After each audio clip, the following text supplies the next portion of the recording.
मरने के बाद जब आपकी आंख खुली तो आप किसी स्वर्ग में नहीं बल्कि स्कूल की सबसे खूबसूरत लड़की की मां की बाहों में पाते हैं। सामने उस बेहद खूबसूरत औरत को देखकर आपका दिल तेज धड़कने लगता है। उनकी मोहक मुस्कान और आकर्षक फिगर आपको पूरी तरह से घबरा देती है। तभी वो धीरे धीरे जागती हैं, आपके गाल पर प्यार से एक गुड मॉर्निंग किस देती हैं और फिर बिल्कुल आराम से चेंजिंग करने लगती हैं। सबसे अजीब बात यह थी कि स्कूल की सबसे खूबसूरत लड़की को इससे जरा भी परेशानी नहीं थी। उल्टा वो चाहती थी कि आप तीनों हमेशा साथ रहें, क्योंकि आपके पास जन्म से ही एक अजीब राक्षसी आकर्षण वाला जादू था। जो भी लड़की आपको देखती वो आपकी तरफ खिंची चली आती। हमने पिछले भाग में देखा कि युवे ने मुझे शूट बूट पहनाकर स्कूल ले गई। वो यहाँ अपनी किसी सहेली से मिलने आई थी। जैसे ही हम कमरे के अंदर पहुंचे, मैंने युवे की नजरों का पीछा किया और देखा कि क्लासरूम के एक कोने में ऊंची चोटी वाली एक लड़की चुपचाप अपनी पेंटिंग बनाने में खोई हुई थी। उसके चेहरे पर कोई भाव नहीं था, मानो आसपास के शोर शराबे से उसे कोई मतलब ही ना हो। आप बाई युवे के पीछे पीछे उसके पास पहुंचे और उसकी शानदार पेंटिंग देखकर दंग रह गए। युवे ने पूछा, शौबी, क्या पेंटिंग पूरी हो गई? लड़की धीरे से मुड़ी। उसका चेहरा अब भी बिल्कुल शांत था। उसने बस इतना कहा, हाँ, काम हो गया। युवे बोली, तो चलो अपना सामान पैक करो, हमें बाहर जाना है। लड़की ने उलझन में अपना सिर झुकाया और पूछा, पर हम कहाँ जा रहे हैं? युवे ने हंसते हुए कहा कि उसे कुछ जरूरी सामान दिलाना है। तभी उस लड़की की नजर अचानक आप पर पड़ी और वो आपको एक टक घूरने लगी। माहौल थोड़ा अजीब हो गया। तो युवे तुरंत आपके सामने आ गई और बोली, ये मेरी दोस्त शियाओ शाओबी है। ये दूसरे देश से आई है, इसलिए यहाँ के तौर तरीके नहीं जानती। इससे डरना मत। आपकी जिज्ञासा बढ़ी और आपने अपनी शक्तियों का इस्तेमाल करके उसके बारे में जानना चाहा। आपको पता चला कि वो स्वभाव से बहुत भोली है, दूसरों पर जल्दी भरोसा कर लेती है और उसे प्यारे जानवरों से बहुत लगाव है। उसका मासूम वाला लेवल देखते ही आपको समझ आ गया कि उसे देखकर आपको इतनी शांति क्यों महसूस हो रही थी। वो है ही इतनी प्यारी और मासूम। जहां तक दूसरों पर निर्भर रहने की बात है तो शायद उसकी सादगी ही ऐसी है कि कोई भी उसकी मदद करना चाहेगा। शायद उसे बहुत ज्यादा प्यार और देखभाल की जरूरत थी।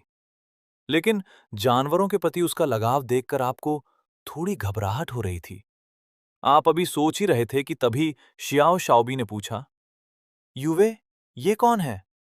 युवे ने जवाब दिया, ये मुगे है, मेरा छोटा भाई। आप तुरंत आगे बढ़े और बोले, क्योंकि ये युवे की दोस्त है तो तुम्हें इसे दीदी कहना चाहिए, है ना? आपने हाथ बढ़ाते हुए कहा, नमस्ते शाओबी दीदी, मैं मुगे हूं। शाओबी ने सीधे आपकी आंखों में देखा और बोली, मुगे भाई, तुम मुझे पसंद हो। ये सुनकर आप तो सन्न रह गए। युवे का चेहरा भी एकदम उतर गया। उसके मन में अजीब सी हलचल होने लगी। एक तरफ उसकी सबसे अच्छी दोस्त थी और दूसरी तरफ उसका प्यारा भाई। उसने शौबी को पहली बार किसी के साथ इतना खुलकर बात करते देखा था। अभी सब इस सदमे से बाहर भी नहीं आए थे कि शौबी अचानक मुड़ी और अपनी पेंटिंग वाली डेस्क पर जाकर तेजी से ब्रश चलाने लगी। देखते ही देखते कागज पर एक तस्वीर उभर आई। एक सुंदर लड़का जिसे एक लड़की ने कसकर गले लगाया हुआ था। जब आपने गौर से देखा तो वो लड़का बिल्कुल आप जैसा दिख रहा था। शौबी ने ब्रश नीचे रखा, पेंटिंग उठाई और आपकी तरफ बढ़ा दी। उस पेंटिंग को देखकर आप शर्म से पानी पानी हो गए। आप उसे लेने के लिए हिचकिचा रहे थे क्योंकि बगल में ही युवे खड़ी थी। उसके सामने पेंटिंग लेना तो जैसे आफत मोल लेना था।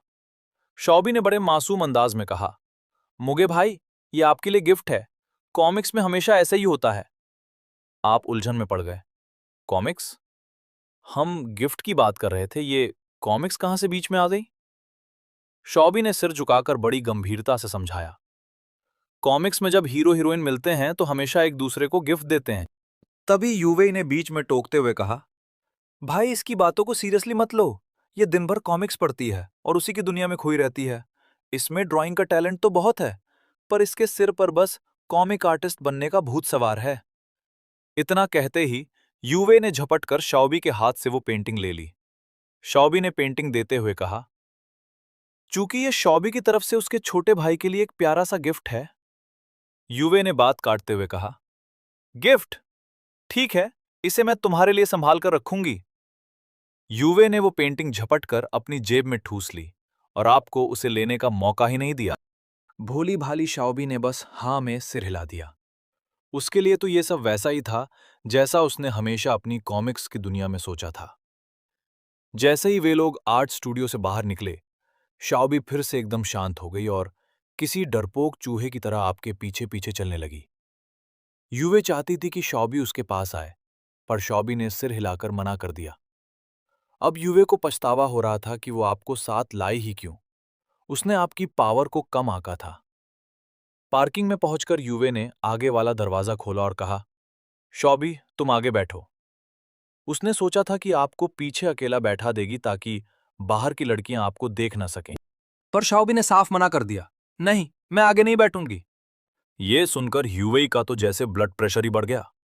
उसने लाख समझाया, पर वो जानती थी कि शाओबी आपके करीब रहने के लिए पीछे बैठना चाहती है। शाओबी की टकटकी आप पर ही टिकी थी। ये देख आपने तुरंत बात संभाली और कहा, ह्यूवेई दीदी, मैं आगे बैठ जाता हूं।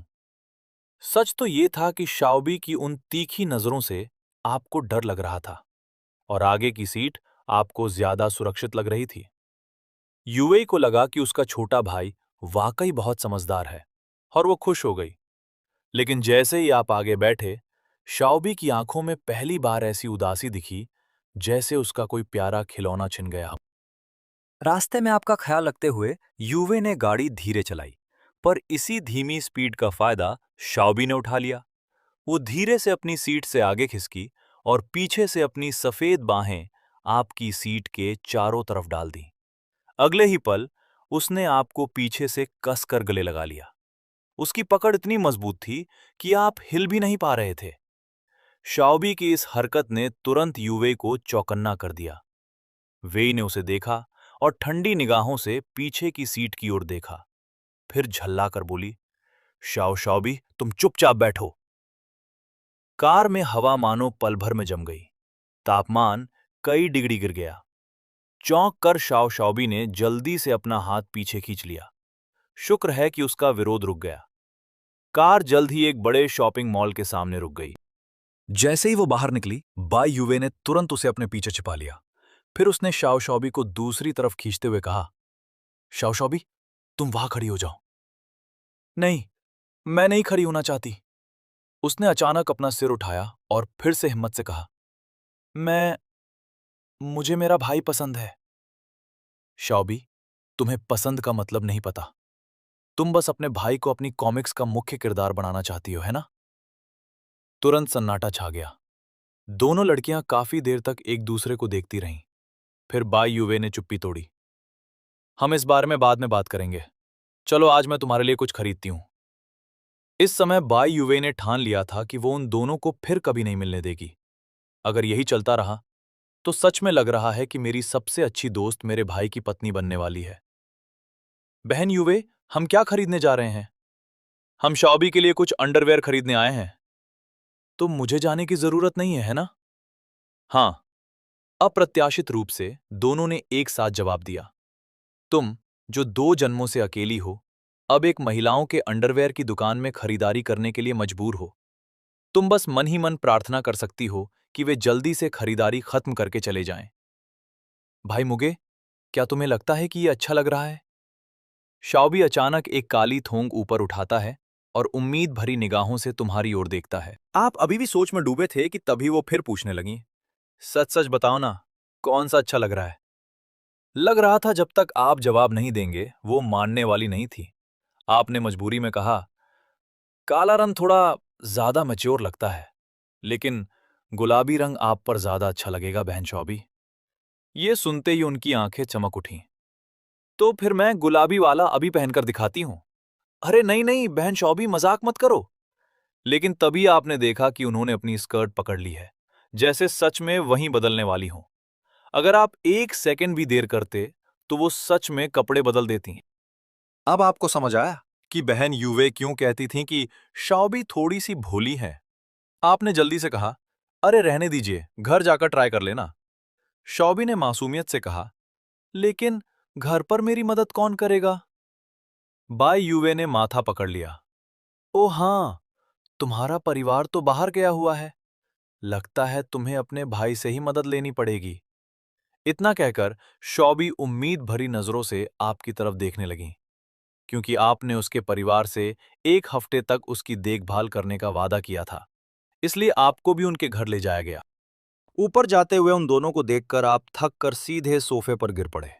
लेकिन जैसे ही आराम करने लगे, पीछे से किसी ने आपकी आंखें ढक ली। बताओ मैं कौन हूं? वो खुशबू पहचानने में देर नहीं लगी। बहन भाई, आप आ गईं? वो हंस पड़ी। कितने बोरिंग हो तुम। मैंने सोचा था गलत जवाब दोगे, फिर मैं तुम्हें थोड़ा परेशान करूंगी। इतना कहकर बाई जी आपके पीछे से झुककर आपको देखने लगी। उनकी आंखों में हल्की शरारत चमक रही थी। शरारती कहीं की? इसमें मेरी क्या गलती? आपकी आवाज ही इतनी प्यारी है बहन भाई। वो हल्का सा हंसी। अच्छा, लेकिन तुम झूठ नहीं बोल सकते। मैंने जानबूझकर अपनी आवाज बदली थी। इतना कहकर उन्होंने पीछे से आपको गले लगा लिया। उनकी मीठी आवाज और बदन की खुशबू ने आपका दिल और तेज धड़काने लगा। तुम चीटिंग कर रहे हो, पता है ना? उन्होंने कान के पास धीरे से कहा। और चीटिंग करने वालों को सजा मिलती है। आपको लगा अब आपका कंट्रोल टूटने वाला है। तभी वो अचानक रुक गईं और आपके और करीब झुक गईं। जिस तरह वो आपके पीछे झुकी थी, उनकी बॉडी की लचक देखकर आप दंग रह गए। फिर उन्होंने आपकी गर्दन के पास सूंघते हुए कहा, यूए की खुशबू तो है, लेकिन किसी और लड़की की भी स्मेल आ रही है। आपका दिल धक से रह गया। ये कैसी ताकत है? उन्होंने आंखें सिकोड़ ली। सच बताओ, कहीं तुम किसी और लड़की के साथ घूमकर तो नहीं आए? उनकी आवाज अचानक बदल गई। अभी तक जो शांत और समझदार लग रही थी, अब उनके चेहरे पर गुस्सा साफ दिख रहा था। आंखें ठंडी और डरावनी हो गईं और माहौल भी भारी लगने लगा। बोलो, क्या अब तुम्हारा मन बदल गया है? उनका ये अचानक बदला हुआ रूप देखकर आप खुद डर गए और तभी आपको उनके ऊपर दिखने वाला वो अजीब सा लेबल नजर आया, यान्डेरे। अब वो पहले वाली समझदार और शांत बाईजी बिल्कुल नहीं लग रही थी। उनकी जगह एक ऐसी लड़की खड़ी थी जो जरूरत से ज्यादा पॉजिटिव और जलन से भरी हुई थी। उन्होंने अचानक आपकी गर्दन पकड़ ली। होठों पर हल्की मगर खतरनाक मुस्कान थी। बताओ, वो लड़की कौन है? आप घबराकर बोले, वो बहन शाओबी हैं। शाओबी? उनकी आंखें और सिकुड़ गईं। भाई मो, क्या तुम मुझसे नाराज होकर किसी और के पास चले गए? उनकी आवाज कांप रही थी और उनकी पकड़ आपकी गर्दन पर और कस गई। आपको सच में सांस लेने में दिक्कत होने लगी। नहीं, आपने जल्दी से कहा। बहन शाओबी, बहन यूवे की क्लासमेट हैं। यूवे की सहेली? ये सुनते ही उनके हाथ ढीले पड़ गए। आपने तुरंत लंबी सांस ली, जैसे अभी अभी जान बची हो। तब जाकर समझ आया, असली वजह तो यूवे थी। तुम भी ना कितने शरारती हो। बाई जी का चेहरा फिर से नरम पड़ गया, जैसे अभी कुछ देर पहले वो गुस्से में थी ही नहीं। उन्होंने चिंता भरी नजरों से आपको देखा। सच बताओ, तुम और शॉबी के बीच कुछ हुआ तो नहीं? अब वो फिर से वही शांत और केयरिंग वाली बाईजी लग रही थी। आपने धीरे से कहा, मैंने बहन शॉबी को स्कूल के आर्ट रूम में पाया था। इतना सुनते ही बाईजी अचानक आगे बढ़ी और आपको कसकर गले लगा लिया। सॉरी भाई, मेरी गलती थी। आप बेबस होकर बोले, अगर माफी मांगनी थी तो ठीक से मांगती। हर बार गला दबाना जरूरी है क्या? वो हल्का सा हंसी और फिर धीरे से आपकी गर्दन के पास सूंघते हुए बोली, तुम्हारी बहन बस डर गई थी कि कहीं कोई बुरी औरत तुम्हें बहका न दे, इसलिए थोड़ा इमोशनल हो गई। आपने तुरंत कहा, थोड़ा इमोशनल? मुझे तो लगा अभी जान ही निकल जाएगी। उन्होंने धीरे से आपके बाल सहलाए। अरे नहीं, वो इतना भी नहीं करेगी। फिर मुस्कुराकर बोली, ज्यादा से ज्यादा तुम्हें थोड़ी देर के लिए बेहोश कर देती। और उसके बाद क्या करती? आपके ये पूछते ही वो चुप हो गई। लेकिन उसी पल आपकी रीढ़ में ठंडी सिहरन दौड़ गई। अभी कुछ देर पहले जो घुटन महसूस हुई थी, वो बिल्कुल असली थी। अब आपको समझ आने लगा था, अगर बाई जी को आपके आसपास किसी दूसरी लड़की की खुशबू भी मिल जाए, तो उनका पॉजिटिव मोड तुरंत ऑन हो जाता है। उन्होंने फिर आपको धीरे से अपनी बाहों में भर लिया। तभी ऊपर से कदमों की आवाज आई। सीढ़ियों से बा युवे और शाओबी नीचे उतर रहे थे। युवे ने नीचे आते ही आपको अपनी मां की बाहों में देखा और अजीब सा चेहरा बनाकर बोली, मां, अभी सुबह भी नहीं हुई? बाई जी बिल्कुल आराम से मुस्कुराईं। मैं तो बस अपने छोटे भाई के साथ खेल रही थी। युवे ने आपकी गर्दन पर लाल निशान देखा और तुरंत भौहें चढ़ा दी। मां ने फिर कुछ किया ना? आपने जल्दी से बात संभाली। नहीं युवे जी, बहन भाई तो बस मजाक कर रही थीं। आप सच में डर गए थे कि कहीं मां बेटी में झगड़ा ना शुरू हो जाए। तभी शाओबी आगे आई। उसकी आंखों में मासूम चमक थी। मैं भी छोटे भाई के साथ खेलना चाहती हूं। वो सीधे आपकी तरफ बढ़ी और बाहें फैला दी। छोटे भाई, मुझे भी हक करो। उसे इस बात की बिल्कुल परवाह नहीं थी कि आप अभी भी बाई जी की बाहों में फंसे हुए थे। अगले ही पल उसने भी आपको कसकर पकड़ लिया। अब हालत ये थी कि आप दोनों के बीच पूरी तरह दब चुके थे। ये ये क्या हो रहा है? आप खुद को किसी मीट सैंडविच की तरह महसूस कर रहे थे। और सबसे डरावनी बात यह थी, बाई जी को यह बिल्कुल पसंद नहीं आ रहा था। दिल तो बस तुम्हें पूरी तरह अपना बनाकर रखना चाहता है। इतना कहकर बाई जी ने आपकी कमर को और कसकर पकड़ लिया। साथ ही शॉबी के कंधों पर भी हाथ रख दिया। शॉबी पूरी तरह कंफ्यूज थी। उसे समझ ही नहीं आ रहा था कि उसकी बड़ी बहन अचानक इतनी पॉजेसिव क्यों हो गई है। लेकिन फिर भी उसने आपको छोड़ने का नाम नहीं लिया।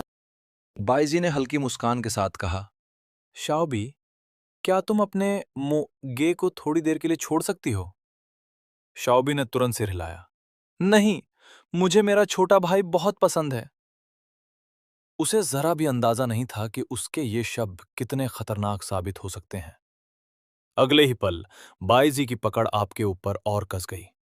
आप घबराकर बोले, रुको रुको, इतना एक्साइटेड मत हो जाओ। लेकिन जब वो फिर भी नहीं मानी तो आपने चालाकी से उनकी कमर में गुदगुदी कर दी।